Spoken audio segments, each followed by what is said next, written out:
அன்பிற்கினிய ஆசிரியர் தலைமைகளை UGTRB நியமன தேர்வு அழகு 1ல 7வது பகுதியை இன்றைய காணொலியில பார்க்கலாம். வட்டார வழக்கு சொற்களாகிய கிளைமொழிகள் பார்த்துட்டு இருக்கோம். அந்த வகையில தெற்கு கிளைமொழி குறித்த செய்திகளை பார்க்கலாம். மதுரை, திருநெல்வேலி, ராமநாதபுரம், கன்னியாகுமரி மாவட்டங்களில் வழங்கும் பேச்சு வழக்கினை தெற்கு கிளைமொழி அப்படின்னு சொல்றாங்க. லகர ஒற்றுமையாலும் இங்க லகர வேறுபாடு இல்ல. லகரம் இன்மையாலும், லகரம் சிறப்பு லகரம் இல்லாததனாலும், படற்கை பன்மை வடிவத்தாலும், மேலும் சொல்றாங்க பாருங்க, வேற்றுமை உருபாலும் இப்பேச்சு வழக்கு தனியொரு கிளைமொழியாக விளங்குகிறது. இந்த தெற்கு கிளைமொழி தனியே தெரியுது அப்படிங்கிறாங்க. காரணம் என்னன்னா, இந்த மாதிரியான லகர ஒற்றுமை இருக்கு, லகரம் இல்ல, படற்கை பன்மை வடிவம் இருக்கு, வேற்றுமை உருவு, இதெல்லாம் இதை தனித்துவப்படுத்தி காட்டுது. கன்னியாகுமரி மாவட்டத்தில் பேசப்படும் பேச்சு வழக்கை இக்கிளைமொழியின் ஒரு உட்பிரிவாக கொள்வார். இந்த தெற்கு கிளைமொழியோட ஒரு உட்பிரிவாக தான் அந்த நாஞ்சில் நாட்டு வழக்கெல்லாம் நம்ம சொல்றோம், வட்டார வழக்கல். கன்னியாகுமரி பேச்சு வழக்கில் ரகரத்தை காணலாம். இந்த உட்பிரிவு கிளைமொழியை ரகர கிளைமொழி என்பர். நல்லா கவனிங்களேன். நம்ம வடக்கு கிளைமொழி எகரக்கிழவி அப்படின்னு சொல்ல, எகர கிளைமொழி அப்படின்னு சொன்னோம். மத்திய கிளைமொழியான சோழமண்டல கிளைமொழியை நம்ம என்ன சொன்னோம், ரகர கிளைமொழின்னு சொன்னோம். தெற்கு கிளைமொழி ரகர கிளைமொழி அப்படின்றாங்க. நீண்ட காலமாக திருவிதாங்கூர் அரசின் கீழ் இருந்ததால் மலையாள மொழியின் செல்வாக்கை இந்த உட்பிரிவு கிளைமொழியிலும் காணலாம். நாஞ்சில் நாட்டு தமிழுக்கும் இலங்கை தமிழுக்கும் உள்ள ஒற்றுமை டாக்டர் ச. அகத்தியலிங்கம் அவர்கள் தமது ஆய்வு கட்டுரை ஒன்றில் குறிப்பிட்டுள்ளார். நாஞ்சில் நாட்டு தமிழுக்கும் இலங்கை தமிழுக்கும் உள்ள ஒற்றுமை கிட்டத்தட்ட நிறைய விஷயங்கள் பொருந்தி வருது அப்படின்னு சொல்லி டாக்டர் ச. அகத்தியலிங்கம் அவர்கள் தனது ஆய்வு கட்டுரையில குறிப்பிட்டிருக்கார்.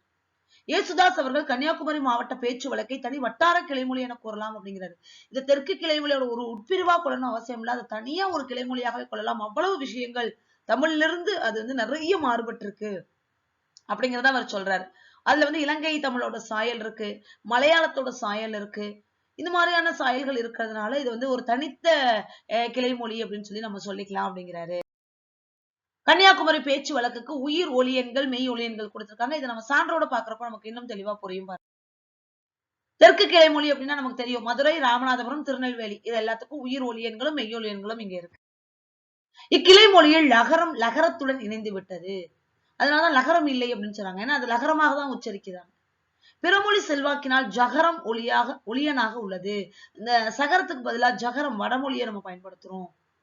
கன்னியாகுமரி உட்கிளை மொழியில் உள்ள ரகரம் மற்ற கிளைமொழியின் என்று வேறுபடுத்தி காட்டுகிறது. கன்னியாகுமரியில் இருக்கக்கூடிய அந்த ரகரம் மற்ற கிளைமொழி இந்த வேறுபட்ட வடிவத்துல இங்க பயன்படுது.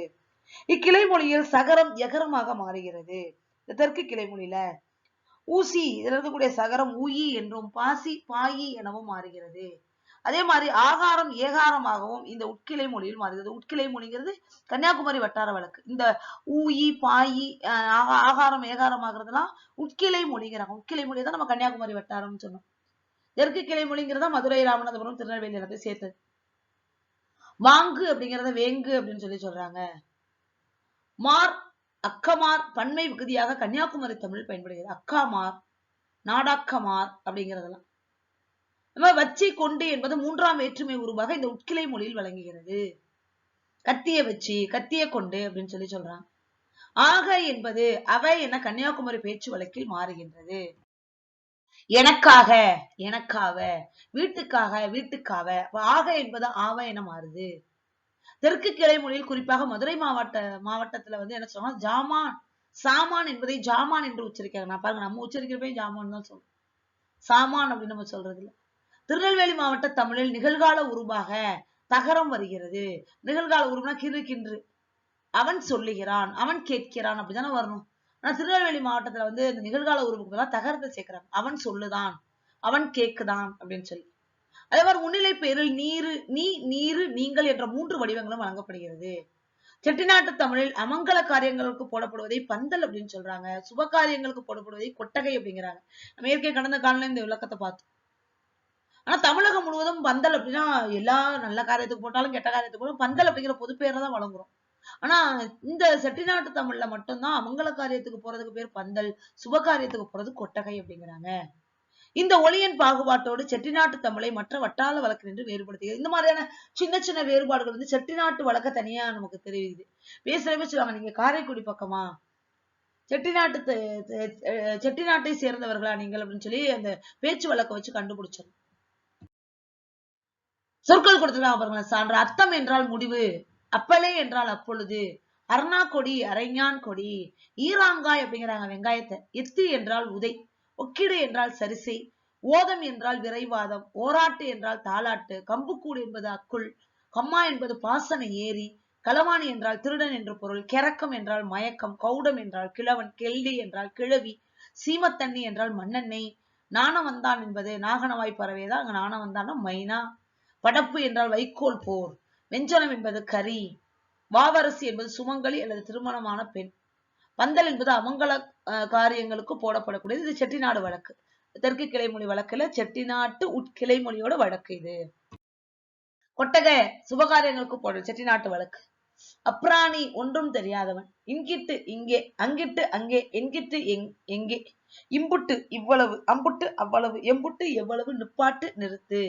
இது எல்லாமே வந்து தெற்கு கிளைமொழிக்கு சான்றாக கொடுத்திருக்கும். கன்னியாகுமரி பகுதியில் வழங்கும் அறிஞர்கள் நம்ம ஏற்கனவே பார்த்தோம். தெற்கு கிளை மொழியில கன்னியாகுமரி உட்கிளையை வந்து தனியாவே ஒரு கிளை மொழியா வைக்கலாம், அவ்வளவு வேறுபாடுகள் இருக்கு அப்படின்னு சொல்லி.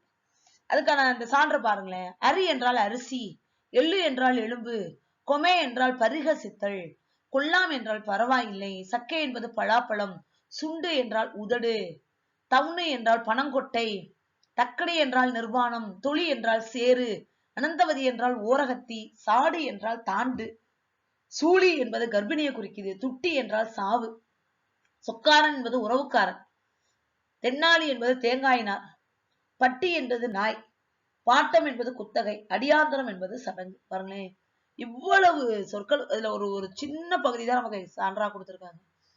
பெரும்பாலான மொழிகள்ல இல்லாத நிறைய சொற்கள், இதுக்கு முன்னாடி நம்ம கேள்விப்படாத நிறைய சொற்கள் வந்து இந்த வட்டார கன்னியாகுமரி வட்டார உட்கிளை மொழியில இருக்கு அப்படிங்கிறாங்க.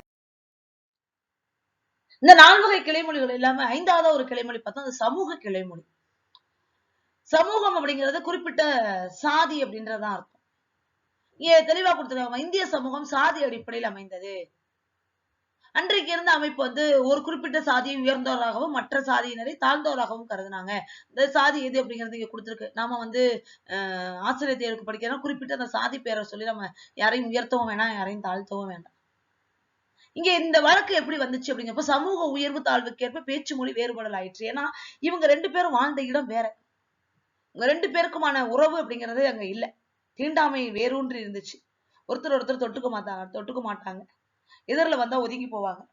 இவனோட வாழ்விடம் வேற, அவனோட வாழ்விடம் வேற அப்படிங்கிறப்போ அவங்களோட பேச்சு மொழியிலேயே நிறைய வேறுபாடுகள் இருந்துச்சு. அதனால இந்த மொழிகள் வந்து இவங்க பேசக்கூடிய மொழிகள் வேறாகவும் இவங்க பேசக்கூடிய மொழிகள் வேறாகவும் இருக்கு. அதுதான் சமூக கிளை மொழிகள் அப்படிங்கிறாங்க. இந்த விளக்கத்தை வந்து நான் இங்க கொடுத்திருக்கேன், நீங்களே படிச்சு புரிஞ்சுக்கங்க. நம்ம ஏற்கனவே சொன்னா ஜூல்ஸ் பிளாக் என்பவர் 1910 கட்டுரை ஒண்ணு எழுதுறாரு. அதுல வந்து இந்த மாதிரியான உயர் சமூகத்தை சேர்ந்தவர்கள் அப்படின்னு அன்னைக்கு சொல்லிக்கிட்டவங்க. இன்னைக்கு பெரும்பாலும் அந்த பாகுபாடுகள் இல்ல, நம்ம பாக்குறது இல்ல. அந்த உயர் சமூகத்தை சாராதவர்கள் அப்படிங்கிற இந்த சமூகங்களுக்கு இடையே சொல்றாங்க, பொதுவான மக்கள், உயர்ந்தவர்கள், தாழ்ந்தவர்கள் அப்படின்னு எடுத்துக்கிறாங்க. இந்த 3 சமூகம் இருந்திருக்கு, உயர்ந்தவர்கள், சாதாரண நிலையில் இருந்தவர்கள், தாழ்ந்தவர்கள் அப்படின்னு. இந்த 3 சமூகங்களுக்கு இடையே பேச்சு வேறுபாட்டை குறிப்பிட்டுள்ளார். அவர் எழுதியிருக்காரு தனது நூல்ல. தமிழ் சமூக கிளைமொழிகள் குறித்து William Bright, K Ramanujam, Shanmugam Pillai, Srinivasa Verma, Karunakaran, Sakthivel போன்றோர் ஆராய்ந்துள்ளனர். இவ்வளவு பேர் சமூக கிளைமொழிகள் குறித்து ஆராய்ஞ்சிருக்காங்க. ஏன்னா இந்த சமூக கிளைமொழிகள் வந்து சாதி அடையாளமாக மாறி போச்சு. இப்ப சாதிய கட்டமைப்பை உடைக்கணும் அப்படின்னா இந்த கிளைமொழிகள் வழக்கத்தை வந்து கொஞ்சம் கொஞ்சமா குறைச்சாதான், மொழியில வேறுபாடு இல்லைன்னா ஒருத்தர் பேசக்கூடிய மொழியை வச்சு அவர் என்ன சமூகத்தை சார்ந்தவன்னு கண்டுபிடிக்கிறதுக்கான வாய்ப்பு இருந்துச்சு. இன்றைக்கும் அதற்கு சில சமூகங்கள்ல பேசுறப்ப அந்த வாய்ப்பு நமக்கு உண்டுதான், இல்லைன்னு மறுக்க முடியாது. ஆனா அந்த சமூக கிளைமொழிகள் தவிர்க்கப்பட வேண்டியது அப்படிங்கிறது இந்த அறிஞர்களோட ஆய்வின் மூலமா நாம தெரிஞ்சுக்க வேண்டிய விஷயமா. அவங்களோட பேச்சு மொழியும் கூட அந்த உயர் சமூகத்தினர் அப்படிங்கிறவங்களோட பேச்சு மொழியும் கொடுத்திருக்காங்க. தரிசனம் அப்படிங்கறத ஒரு சமூகம், அந்த உயர் சமூகத்திலே 2 பிரிவா இருந்திருக்காங்க. இப்ப இவங்களோட வட்டார வழக்கு வேறையா இருந்திருக்கு, இவங்களோட வட்டார வழக்கு வேறையா இருந்திருக்கு. தரிசனம் என்பதை இவங்க சேவைங்கிறாங்க, சமையல் என்பதை தளிகைங்கிறாங்க, பாயசம் என்பதை திருக்கண் அமுதுங்கிறாங்க, புளிசாதம் என்பதை புளியோதரைங்கிறாங்க, தயிர் சாதம் என்பதை தெத்தியோணம் அப்படிங்கிறாங்க, பொணம் என்பதை சமம் அப்படிங்கிறாங்க, ஃபைஸ்டே அப்படிங்கறத ஆத்துக்காகாது அப்படிங்கிறாங்க, வரன் என்றால் மாப்பிள்ளை என்ற பொருள், சுவாமி என்றால் பெருமாள், உபவாசம் என்றால் பட்டினி. அப்போ ஒரு சமூகத்துக்குள்ள கூட பல பிரிவுகள் இருந்திருக்கு, அந்த பல பிரிவுகளுக்குள்ளேயும் தனித்தனியான வழக்குகள் இருந்திருக்கு அப்படிங்கிறதுக்கான உதாரணம் தான் இது. வட்டார வழக்கோட சமூக கிளைமொழியோட உயிர் ஒலியன்களும் மெய்யொலியன்களும் இங்க கொடுத்து ஒளிப்புடை தடையொலிகள் அந்த சமூகத்தை சார்ந்தவர்களோட பேச்சு வழக்குல தனி ஒலியன்களாக இருந்திருக்கு. இஸ், இஹ், இஜ் இவர்களது பேச்சு வழக்கில் காணப்படுகின்றன. அதிகமா இந்த வடமொழி சொற்கள் அவங்களோட மொழிகள்ல இருந்திருக்கு. மெய்யொலியன்கள் மொழி முதலில் மயங்கவும் செய்கின்றன. மெய்யொலிகள் மெய் ஒலியன்கள் மயங்கி வந்திருக்கு. நம்ம ஆங்கிலத்துல சைலண்ட்னு சொல்லுவோம் இல்லையா, அந்த மாதிரியான உச்சரிப்பு அவங்களோட மொழி வழக்கிலே உண்டு. மூவிட பெயர்களில் தன்மை முன்னிலை பெயர்கள் வேற்றுமை வடிவங்களிலும் படற்கை பெயர்கள் எழுவாய் வடிவங்களிலும் மாற்றம் அடைந்துள்ளன. தன்மை பெயரை சொல்றப்ப நேக்கு அப்படிங்கிறது 4ஆம் வேற்றுமை ஒருமையை குறிக்குது. எனக்கு அப்படிங்கிறது. முன்னிலை வரப்போ நோக்கு 4ஆம் வேற்றுமை ஒருமையை குறிக்குது. உனக்கு அப்படின்னு. படற்கை வரப்போ அவன் ஆண்பால் ஒருமை, அவன் அப்படிங்கிறது ஆண்பால் ஒருமை. அவை என்பது பெண்பால் ஒருமை. அவா என்பது உயர்பால் பன்மை, நிறைய பேரை குறிக்குது. அவங்க என்பது மிக உயர் பன்மை. அவா அப்படிங்கிறது பன்மை, மிக உயர் பன்மைன்னு ஒண்ணு பயன்படுத்துறாங்க. அவா என்றால் உயர்ந்தவர்கள், அவங்க என்பது அதை காட்டிலும் உயர்ந்தவர்கள் அப்படின்னு சொல்றாங்க. நீர் வந்தீர், நீங்கள் வந்தேன், அவா வந்தா, அவர் வந்தார் அப்படிங்கிறதான் சான்றா கொடுத்தது. சித்தே, துளியோண்டு, எதிர்க்க, தூரக்கே போன்ற சொற்கள் அலம்பு, வெய், சேவி, லாந்து போன்ற வினைச்சொற்களும் இவர்களது பேச்சு தமிழில் அதிகம் காணப்படுகிறது.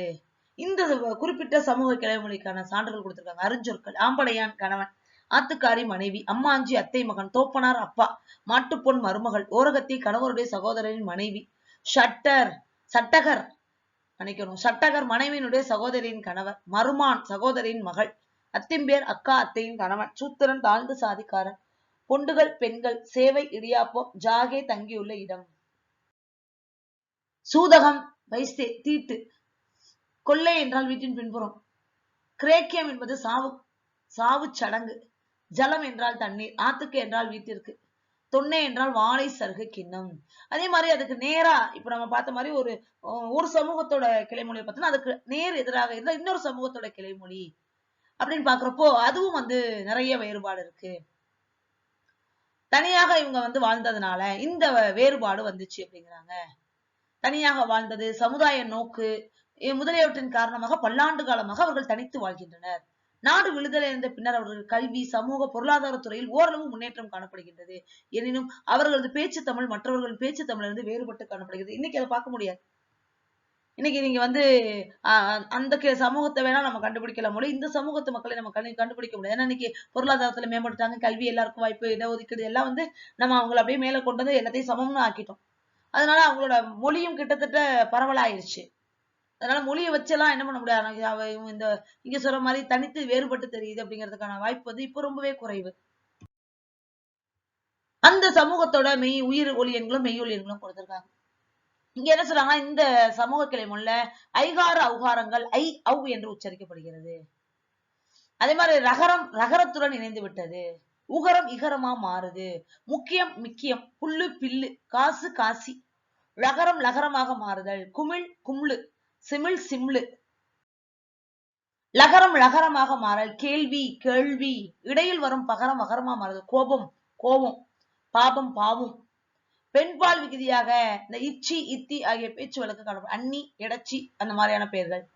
பதிலீடு பெயர்கள் நானு நாங்க, நீ நீனு நீங்க, அவன் அவ, அது, அவனுவோ அவளுவோ, அதுவோ அவங்கே, அவரு, இது எல்லாமே அந்த பதிலீடு பெயர்களாக அந்த சமூக கிளைமொழியில் பயன்படுத்தப்படக்கூடிய மொழிகள். உறவுமுறை பெயர் சொற்கள் பெயராக வரும்போது வினைமுற்று அக்ரணி வடிவத்தில் இவர்கள் பேச்சு தமிழில் காணப்படுகிறது. உயர்திணையை அக்ரணி மாதிரி சொல்றது.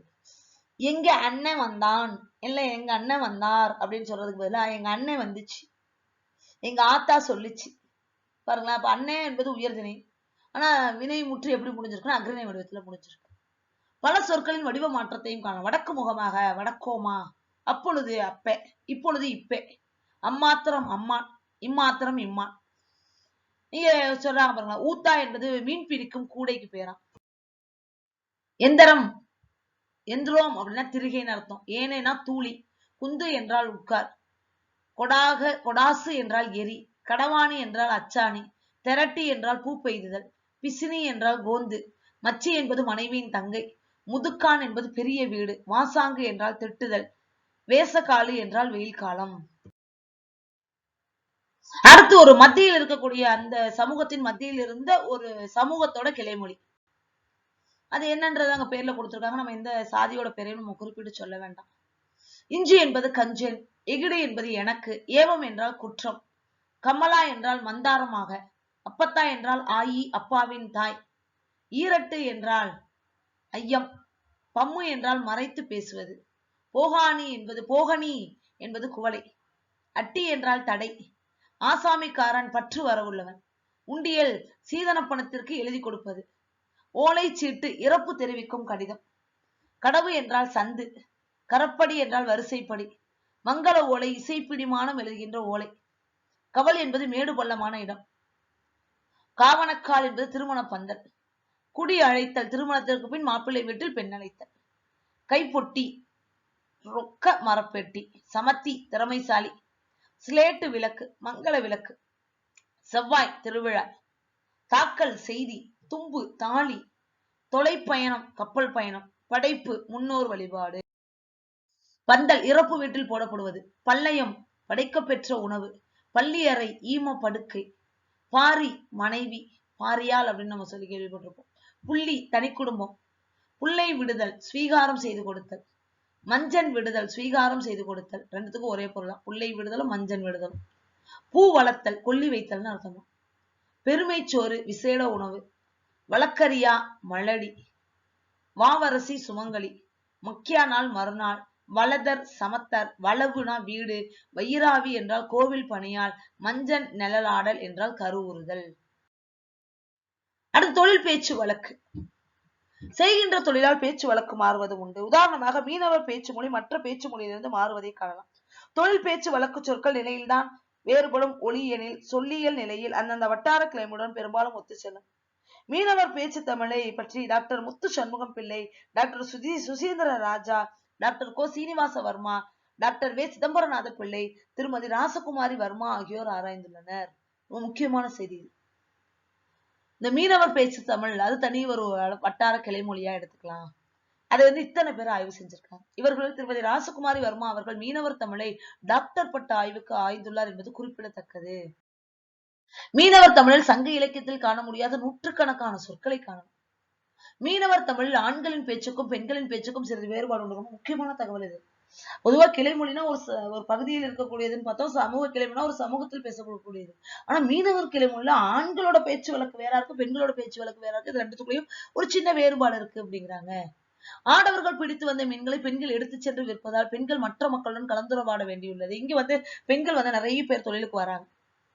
அதனால இவங்களோட பேச்சு வழக்கு ஆண்களோட பேசுற மாதிரி பல வகையான மக்களோட பேசுற மாதிரி இருக்கு, பொதுவெளிக்கு வர்றதுனால.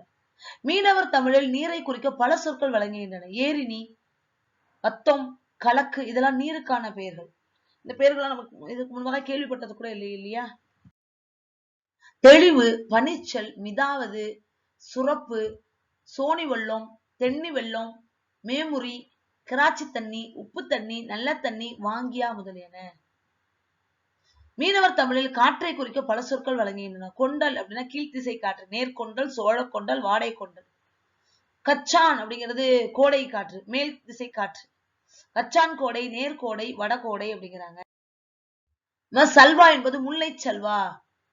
வாடை வடதிசை காற்று, குன்னு வாடை, வடமொரே, வடமேலு, வடகோடை. சோழகன் என்றால் தென்றல் என்று பொருள். மீனவர் தமிழில் தோணியை குறிக்க பல சொற்கள் வழங்குகின்றன. ஆசின் தோணி, கல்லாசினி, கொட்டாஞ்சி ஆசினி, பூவாசினி, சீனி தோணி, பொன்னு தோணி, மங்தோணி. கிளைமொழி ஆய்வு பரந்த அளவில் செய்யப்பட வேண்டும். இயந்திர யுகத்தாலும் புதுமை ஆக்கத்தாலும் சொற்கள் விளங்கி நின்று மறைந்து கொண்டு வருகின்றன. கிளைமொழிகளை நன்கு ஆராயின் ஆயிரக்கணக்கான சொற்கள் தமிழ் பேரகராதியில் இடம்பெறும். கிளைமொழி ஆய்வு மொழி வரலாற்றிற்கும் சொல்லாக்கத்திற்கும் ஒப்பிலக்கண ஆய்வுக்கும் பெருந்துணை புரியும் அப்படின்னு சொல்லி டாக்டர் சு சக்திவேல் அவர்கள் இந்த கிளைமொழி அப்படின்னு சொல்லக்கூடிய வட்டார வழக்கு குறித்த செய்திகளை நிறைவு செய்கிறாரு. இத்துடன் நாமளும் இந்த காணொலியை நிறைவு செஞ்சுக்கலாம். இனிவரும் காலங்களில் UGTRB நியமன தேர்வுக்கான அனைத்து பாடங்களையும் தனித்தனியாக காட்சிப்படுத்த இருக்கிற அந்த காணொலிகள் அனைத்தையும் நீங்க பார்க்கணும் அப்படின்னா நம்ம தமிழாசிரியர் சேனல் சப்ஸ்கிரைப் பண்ணுங்க. இந்த காணொலிகள் உங்களுக்கு பிடிச்சிருக்கு அப்படின்னா உங்க நண்பர்களுக்கும் பரிந்துரை செய்யுங்கள். மீண்டும் மற்றொரு காணொலியில் சந்திக்கிறேன். நன்றி, வணக்கம்.